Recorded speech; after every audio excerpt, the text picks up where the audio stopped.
이집트 왕족이 김치찌개에 울컥했다면 믿으시겠어요? 평생을 기사와 경비, 가사도우미의 보호 속에서 살아온 이집트 귀족 여성이 있었습니다. 그리고 몇 년 뒤 그녀의 삶은 완전히 바뀝니다. 그녀는 말합니다. 이집트는 역사로 사람을 끌어들이지만 한국은 사람으로 사람을 끌어들입니다. 자신의 나라가 그리고 자신의 위치가 부끄러워진 이집트의 귀족 여성. 결국 그녀는 놀라운 선택을 하고 마는데요. 도대체 어떤 일이 있었던 걸까요? 대체 무슨 사연인지 지금 바로 비디오를 재생해 보겠습니다. 잠깐 1초밖에 안 걸리는 좋아요 버튼을 눌러주시면요. 비디오가 잘 돌아간대요.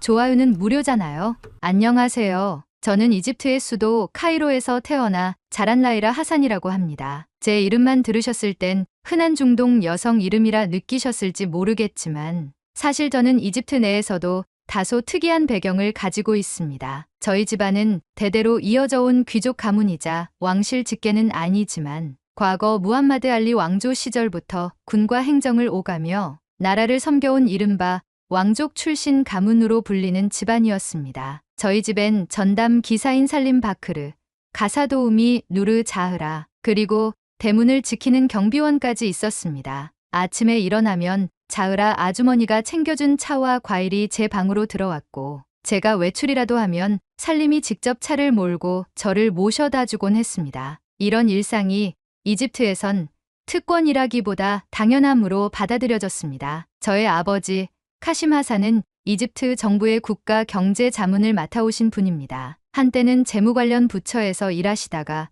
지금은 국내외 경제전략 자문가로 활동하고 계시죠. 그런 아버지 밑에서 자라다 보니 저 역시 경제에 관심이 많아졌고 아버지와 함께 세계의 시장 흐름이나 각국의 발전 모델에 대해 대화를 나누곤 했습니다. 저는 그런 아버지의 뜻에 따라 경제학을 전공한 뒤 사회생활을 시작했습니다. 어릴 때부터 귀하게 자란 편이었지만 그렇다고 해서 제 삶이 늘 편안하고 만족스럽지만은 않았습니다. 그 고민은 제가 대학교에 진학하면서 더욱 커졌고 결국 저는 제 시야를 넓히기로 결심했습니다. 그때 제게 영향을 준 사람이 바로 아버지 카심 하산이었습니다. 라이라야, 이집트를 진심으로 변화시키고 싶다면 세상을 넓게 보고 배워야 한다. 내가 주목하는 나라가 하나 있다. 바로 한국이야. 아버지는 이미 오랜 시간 전부터 한국에 큰 기대를 걸고 계셨습니다. 무엇보다도 한국은 자원 하나 없이도 교육과 문화, 기술력만으로 전 세계를 놀라게 하는 나라라고 하셨습니다. 그런 아버지의 말씀이 처음에는 그저 낯설었지만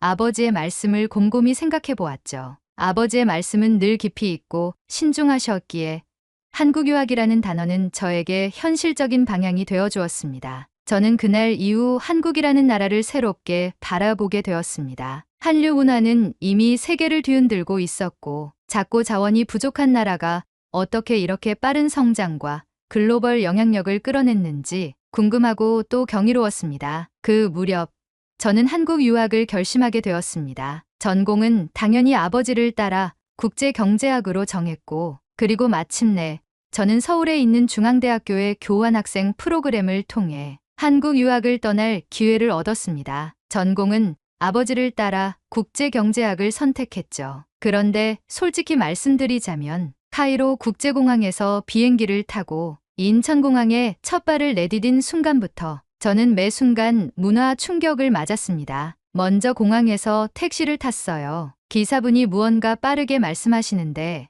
아직 서툰 한국어에 당황해서 우물쭈물하고 있었죠. 기사님이 제 모습을 빤히 보더니 말을 최대한 천천히 하면서 묻더군요. 중앙대 어느 캠퍼스예요? 제가 멍하니 있다가 대학교 캠퍼스요 하고 대답했을 때 기사님이 너무 당황하신 표정을 짓던 게 지금도 기억에 남습니다. 기숙사에 도착한 뒤 저는 처음으로 혼자서 방 청소를 시작했는데요. 그 전까지는 제 방을 정리해 본 적이 없었습니다. 이불을 개는 것도 쓰레기를 분리수거하는 것도 심지어 세탁기 작동법도 익숙하지 않았어요. 특히 세탁기 앞에 섰을 땐 빨래를 넣었는데 왜 가만히 있지? 한참을 기다리다 옆방 룸메이트가 와서 뚜껑 닫아야 돌아가요 라고 알려줬을 때 제 얼굴이 얼마나 빨개졌는지 모릅니다. 그렇게 조금씩 적응해 가던 어느 날 제게 진짜 한국을 알려준 친구가 생겼습니다. 그녀의 이름은 윤세린. 같은 학과 학생이자 외국인 유학생 멘토 역할을 맡은 학생이었죠. 처음 만났을 때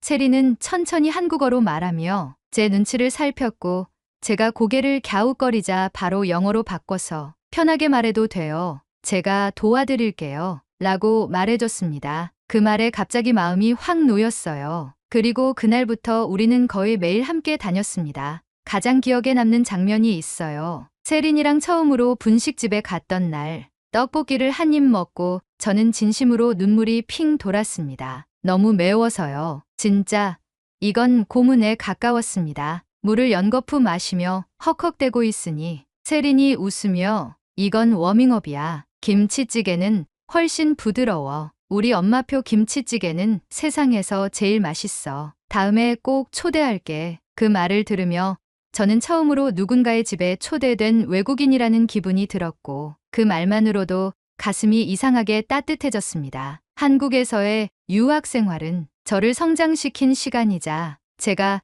나 스스로로 존재하는 법을 배운 시간이었습니다. 이집트에서는 하산 가문의 딸로 불리던 제가 한국에서는 그냥 한 명의 외국인 학생이자 스스로 살아가는 개인이었습니다. 누구도 저를 특별하게 대하지 않았고 그 덕분에 저는 제 이름 라이라로 살아갈 수 있었죠. 그러다 어느덧 교환학생 기간이 끝났고 저는 다시 카이로로 돌아가 카이로 대학에서 남은 학업을 마무리했습니다. 그리고 졸업 후에는 건설 및 토지 개발 사업을 오랫동안 이끌어온 큰아버지 파이즈 하산의 기업에 들어가게 되었고 실무 경험을 쌓기 시작했죠. 아직은 막내 직원으로 시장 조사나 서류 정리를 주로 맡고 있었지만 어느 프로젝트를 접할 때마다 이건 한국에서는 어떻게 처리했을까 하고 떠올릴 만큼 제 안에는 한국의 시스템과 가치가 자연스럽게 자리 잡고 있었습니다. 그러던 어느 날 잊고 있던 이름 하나가 제 휴대폰 화면에 떴습니다. 윤세린, 라이라. 드디어 나 이집트 여행 가. 혹시 시간 되면 꼭꼭꼭꼭꼭꼭 만나자. 순간 가슴이 두근거렸습니다. 저는 곧바로 대답했어요. 내가 널 환영할 차례야. 이번엔 내가 제대로 대접할게. 그날 저녁 저는 기사 살림에게 세린을 위한 픽업 일정을 짜달라고 부탁했고 자으라 아주머니에겐 게스트룸 정리와 환영 점심 준비를 요청했습니다. 그리고 며칠 뒤 전 직접 차를 타고 카이로 국제공항으로 향했습니다. 이제 제게 가장 소중한 한국 친구 윤세린을 이집트 땅에서 다시 만날 순간이었죠. 카이로 국제공항의 하늘은 유난히 맑았습니다. 마치 오랜 인연을 최고의 날씨로 맞이하기 위한 하늘의 선물 같았죠. 입국 게이트 저편에서 오랜만에 다시 보는 얼굴이 천천히 다가왔습니다. 몇 년 전 제가 한국에서 혼자였을 때 미소로 제 손을 잡아주던 그 친구 윤세린. 저는 그런 세린을 바라보며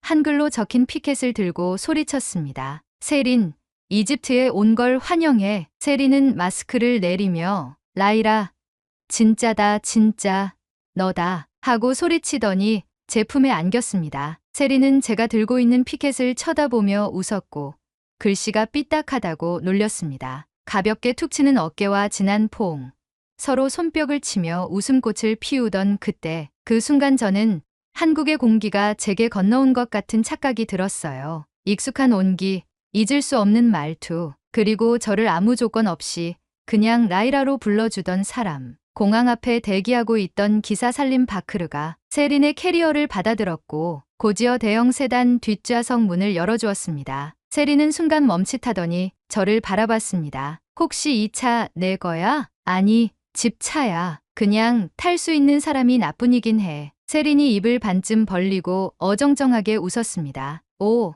오케이. 기분이 영화 속 한 장면 같은데 도착한 저희 집 앞에서는 또 한 번 눈이 커졌습니다. 대문 앞에 선 경비원, 중간 정원을 가로지르는 분수와 조경, 그리고 돌담을 따라 놓인 촛대형 가로등들. 세린은 다시 저를 흘끗 쳐다보며 라이라, 너 사실 뭐지?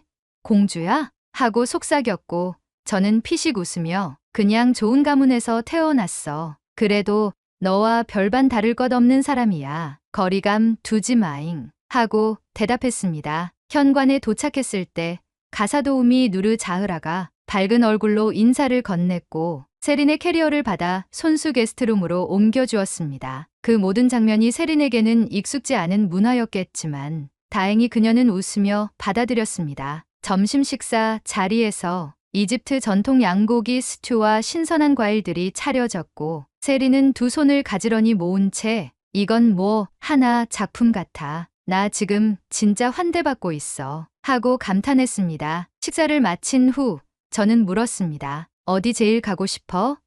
내가 다 데려가 줄게. 세린은 조금 고민하더니 이집트까지 왔는데 피라미드는 꼭 봐야지. 근데 있잖아, 라이라. 하고 말을 낮췄습니다. 혹시 기사님이 계속 같이 다니는 걸까? 부담스러워서 그런데 그냥 우리 둘이 여행하면 안 돼? 그 말에 저는 잠시 멈칫했습니다. 태어나서 어디를 혼자 간 적이 없었거든요. 어린 시절부터 어디를 가도 항상 기사나 경호원이 동행했기에 단둘이 다닌다는 것이 낯설었습니다. 하지만 그녀가 조심스럽게 묻는 눈빛을 보고 저는 이내 고개를 끄덕였습니다. 좋아, 단둘이 가자. 그게 뭐가 대수라고. 가보자고. 다음날 아침 저희는 정말로 저 혼자 운전하는 차를 타고 기자 피라미드로 향했습니다. 세린은 신기한 듯 창밖을 내다보며 우와, 낙타도 있어. 진짜 있네? 라며 흥분을 감추지 못했습니다. 하지만 그 흥분은 곧 당혹감으로 바뀌기 시작했습니다. 피라미드 입구에 도착하자 한 남성이 저희 차량에 다가오며 주차 요금을 요구했습니다. 그런데 금액이 이상했습니다. 정식 주차장이 아닌 골목에 잠깐 세운 것뿐인데 한국 돈으로 환산하면 거의 2만 원이 넘는 금액을 불렀습니다. 왜 이렇게 비싸죠? 제가 조심스럽게 묻자 그는 무뚝뚝하게 여기 규칙이야. 싫으면 딴 데 가. 라고 말하고 자리를 떠났습니다. 그 순간 저는 얼굴이 화끈거렸습니다. 세린이 곁에 있었기 때문이었어요. 이런 장면을 보여주고 싶지 않았는데 피라미드 입장권은 정찰제라 다행히 문제가 없었지만 안에 들어가자 또 다른 문제가 기다리고 있었습니다. 사진 촬영 비용, 가이드 팁, 현장 체험용 도구 이용료 등이 공식 안내문과는 전혀 다른 방식으로 책정되어 있었고 한마디로 관광객 대상 바가지가 만연한 상태였습니다. 심지어 낙타 체험을 잠시 하려 했을 때 처음 안내받은 금액은 내릴 때가 되자 3배로 뛰어 있었습니다. 세린이 의아해하며 이거 우리 잘못 들은 거 아니지? 하고 물을 때 저는 나도 당혹스럽네? 이렇게까지 바가지를 때릴 줄은 상상도 못했어. 하고 대답하는 수밖에 없었습니다. 너무 부끄러웠습니다. 제가 자라온 나라, 외국인을 맞이하는 방식, 그리고 한국에서 느꼈던 정찰제의 신뢰와는 정말 너무도 다른 현실이었습니다. 하지만 놀라운 건 윤세린의 반응이었습니다. 그녀는 오히려 태연하게 웃으며 그래도 낙타는 타봤잖아. 어릴 때부터 동화책에서만 봤는데 완전 색다른 경험이야. 그러더니 입장권 말고도 현장 체험용 도구를 직원에게 직접 사며 이렇게 말했습니다. 이분들도 먹고 살아야지. 여행이라는 게 가끔은 이런 추억이 있어야 오래 남는 거잖아. 그 순간 저는 말할 수 없는 감정에 휩싸였습니다. 그녀의 배려심, 유연함, 그리고 저를 배려해 일부러 아무 말도 하지 않는 배려까지. 제가 한국에서 그녀에게 받은 그 다정함이 이곳 이집트에서도 이어지고 있다는 걸 느꼈습니다. 그날 밤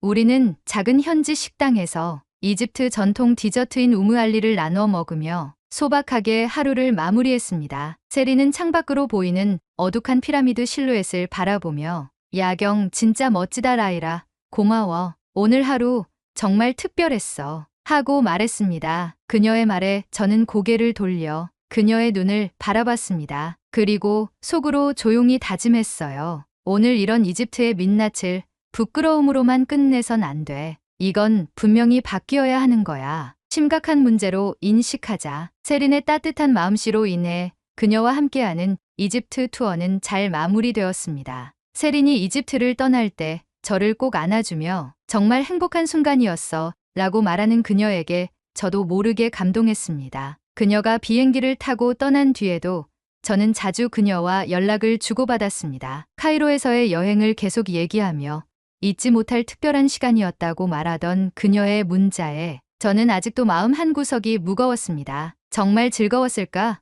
혹시 실망하지는 않았을까? 그로부터 몇 달 뒤 이번에는 제가 세린의 나라 한국을 찾게 되었습니다. 사실 이번 여행은 완전히 개인적인 계획부터 시작이었습니다. 제가 아주 오래전부터 좋아했던 한국의 초울트라 역대급 하이 퀄리티 아티스트 빅뱅의 지드래곤 콘서트가 열린다는 얘기를 듣고 그분을 영접하러 가기로 했습니다. 저는 최초에 개인적으로 콘서트만 즐기고 오려고 했으나 세린이 자꾸 떠올라 그녀와 한국 여행까지 같이 해보려고 했습니다. 저는 세린에게 문자를 했습니다. 제가 한국에 간다고요. 그녀는 문자도 없이 바로 전화를 걸어왔습니다. 뭐? 너 진짜 온다고? 너 한국 오는 거구나. 언제야? 어디로 와? 내가 공항 간다. 그녀의 반응은 그때나 지금이나 똑같이 따뜻했습니다. 저는 지드래곤의 영접과 세린과의 또 다른 즐거운 추억을 위해서 한국으로 향했습니다. 한국에 도착한 날, 인천공항 입국장을 나오자마자 세린이 두 팔을 벌리고 달려왔습니다. 라이라, 진짜 한국 왔네.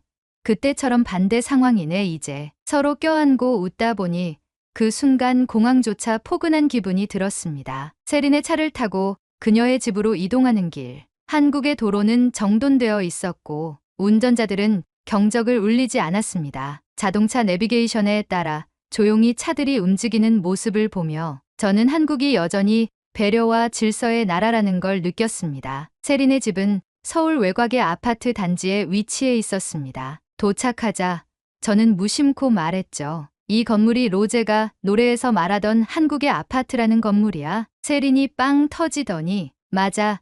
아파트, 노래에 나오는 그 아파트 맞아. 나는 그 아파트에 살고 있어. 하고 웃었습니다. 엘리베이터를 타고 올라가며 저는 순간 머릿속이 복잡해졌습니다. 이집트에서는 엘리베이터를 타는 일이 귀하디 귀한 일은 아니었지만 이토록 깔끔하고 안전한 공동주택 안에서 사생활이 존중되면서도 공공의 질서가 살아있는 구조는 그 어느 나라도 쉽게 갖기 어려운 것 같았습니다. 집에 들어서자 세린의 부모님이 환하게 맞아주셨습니다. 세린의 어머니는 어머, 어서 오렴. 이집트에서 왔다고?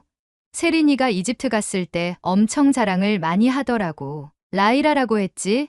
반가워. 라고 저를 밝은 미소로 맞이해 주었습니다. 라이라, 세린아, 배고프지? 점심 먹자. 한국 음식이 입에 맞을지 모르겠네. 라고 하시며 저를 위해 특별히 김치찌개와 불고기를 준비해 두셨다고 했습니다. 저는 식탁 앞에 앉으며 말했어요. 김치찌개 기억나요? 대학교 다닐 때 세린이가 엄마 김치찌개 칭찬했어요. 그러자 세린의 어머니는 깔깔대며 웃었습니다. 김치찌개를 한 숟가락 떠먹는 순간 그 맛에 눈이 동그래졌습니다. 양념은 진했지만 짜지 않았고 김치의 발효 정도와 국물의 깊이는 학교 앞 분식집 김치찌개와는 비교할 수 없을 정도로 완벽했습니다. 와, 이건 엄마표 맞죠? 세린 어머니가 웃으며 고개를 끄덕이셨고 저는 진심으로 정말 따뜻한 맛이에요. 이게 바로 집밥이군요. 하고 말했습니다. 그렇게 점심을 마친 후 세린과 저는 서울 시내 관광을 시작했습니다. 먼저 경복궁에 갔어요. 매표소에서 직원이 제 여권을 보고는 말했습니다. 이집트에서 오셨네요.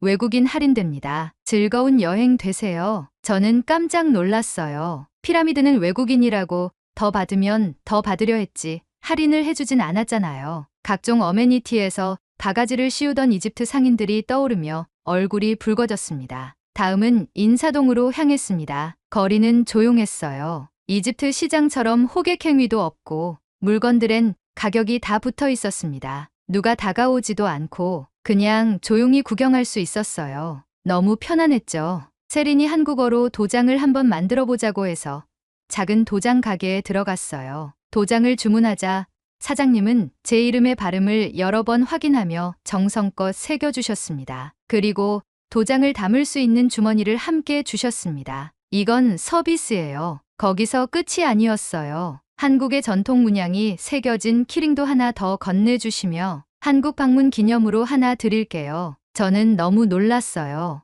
이집트였다면 끼어 팔기식으로 돈을 2배, 3배 올리며 더 달라고 했을 거예요. 이렇게까지 무료로 챙겨주는 일은 저를 경악하게 만들었습니다. 도장을 받아 기쁜 마음을 가지고 세린과 한강공원의 라면을 먹는 문화를 즐기러 갔습니다. 세린과 함께 자전거를 타고 한강공원까지 라면을 먹으러 갔어요. 가는 길은 즐거웠지만 생각보다 먼 거리에 조금 힘들었습니다. 잠시 자전거를 세우고 쉬고 있는데 근처에서 음식을 먹고 있던 아주머니 한 분이 제게 생수 한 병을 내밀며 말하셨어요. 자전거 타니 힘들죠?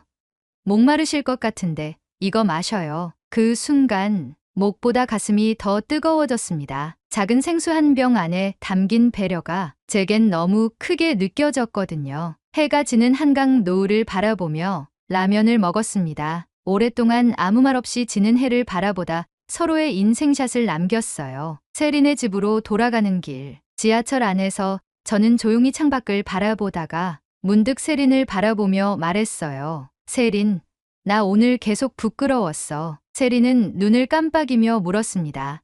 왜? 이집트에서 널 데려갔던 피라미드. 그때의 매너랑 지금 한국의 매너가 너무 달라. 사람을 대하는 태도가 완전히 달라. 정찰제, 환대, 서비스나 너무 부끄러워. 그 말에 세린은 웃으며 제 어깨를 툭 쳤습니다. 너무 깊게 생각하지 마. 문화 차이일 뿐이야. 그리고 말했잖아. 여행은 누구와 함께 하느냐가 중요하다고. 난 너랑 함께한 그 시간이 너무 좋았어. 이집트에서도 여기서도. 그녀의 말에 저는 또 울컥했습니다. 학교 다닐 때 저를 챙겨주던 그녀가 지금도 똑같이 저를 배려하고 있었습니다. 이 사람은 진짜 천사 같은 사람이구나. 마음속으로 그렇게 생각했습니다. 그날 밤 잠잘 준비를 마치고 세린의 방에 누워 천장을 가만히 바라보다 스스로에게 물었습니다. 이집트는 변할 수 있을까? 그 질문이 저를 놓아주지 않았습니다. 그러면서도 희미하게 떠오르는 가능성 하나. 변화를 시작하는 건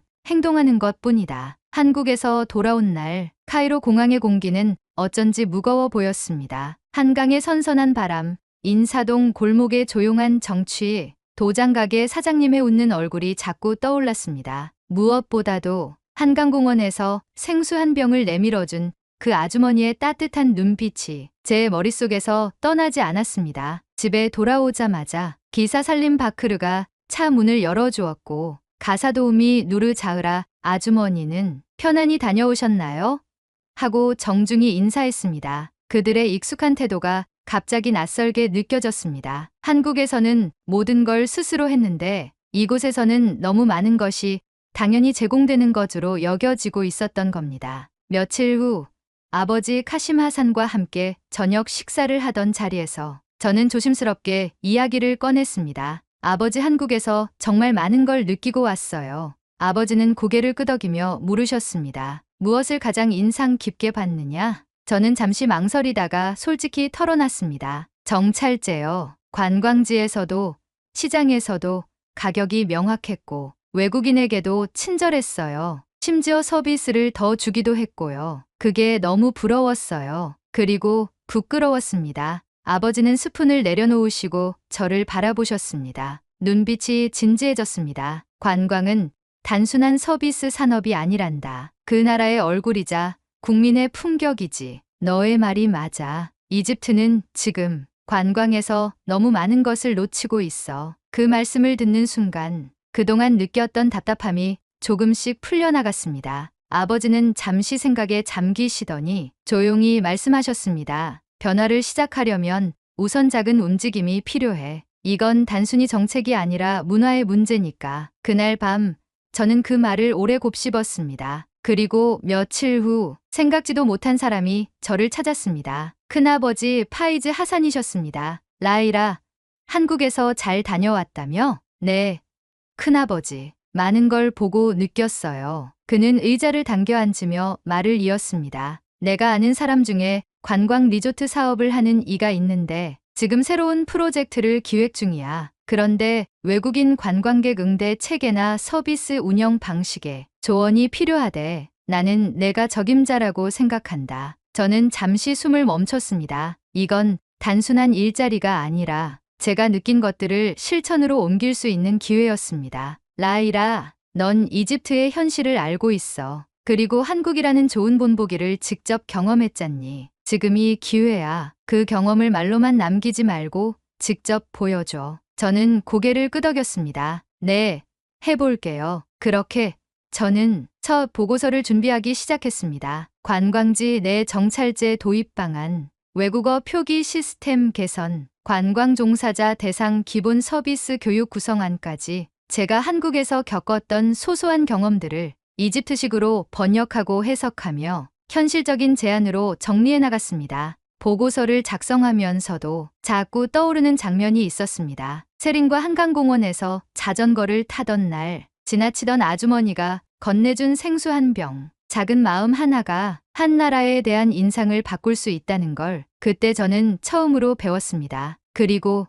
이제 그걸 저도 이집트에서 해보고 싶은 겁니다. 누군가 이집트를 처음 방문했을 때 이 나라를 기회로만 여기는 곳이 아니라 따뜻하게 환영하는 곳으로 느끼게 하고 싶어요. 그게 바로 제가 받은 한국의 정을 이집트에 심는 방법이니까요. 이제 저는 더 이상 누군가의 딸, 누군가의 조카로만 머무르지 않기로 했습니다. 한국에서 배운 것을 제 조국에서 꽃 피울 수 있다면 그게 바로 제가 받은 사랑에 대한 가장 진심 어린 대답이 될 테니까요. 오늘의 사연은 여기까지입니다. 오늘 사연에 대한 여러분의 생각을 댓글로 남겨 감동 비디오의 마지막을 장식해주세요. 그리고 오늘의 비디오가 공감이 되신다면 구독, 좋아요 한 번씩 부탁드리겠습니다. 여러분의 댓글 하나하나가 영상을 제작하는데 큰 힘이 됩니다. 다음엔 더 흥미로운 사연으로 여러분을 찾아뵙겠습니다. 시청해주셔서 감사합니다.